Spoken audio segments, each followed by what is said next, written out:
L'Afrique du Sud peut compter sur son secteur touristique pour faire face à la crise économique. Avec 6,5 millions de touristes internationaux, dont 69,2% arrivent de pays africains et 30,8% d'outre-mer, le pays de Mandela est la première destination du continent africain et la 30e au niveau mondial. Au Cap oriental par exemple, le camp de Camp Debo, situé dans la vallée de la Désolation, est devenu un véritable pôle d'attraction touristique. Nous faisons tout pour satisfaire les touristes qui ont beaucoup afflué ces dernières années. Nous travaillons actuellement à développer les capacités du parc afin d'employer plus de personnel. Nous sommes sur des projets en ce moment avec l'État et des investisseurs également afin de proposer des meilleurs services qui vont accroître le potentiel touristique du pays.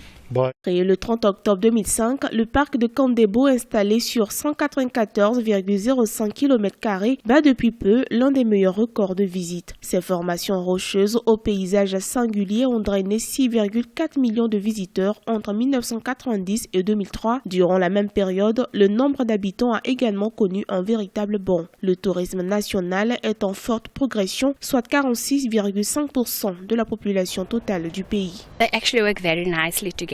La beauté du paysage attire beaucoup de visiteurs. La plupart des touristes demandent à prolonger leur jour pour mieux profiter du paysage et contempler également la vallée de la Désolation.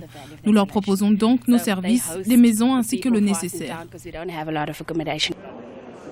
En Afrique du Sud, la fréquentation des touristes internationaux représente 53,5% des recettes du secteur, soit 6,79 milliards d'euros. L'activité touristique bouge grâce à 510 000 personnes employées et qui représentent 3% de la population active pour une contribution à hauteur de 7,1% du produit intérieur brut.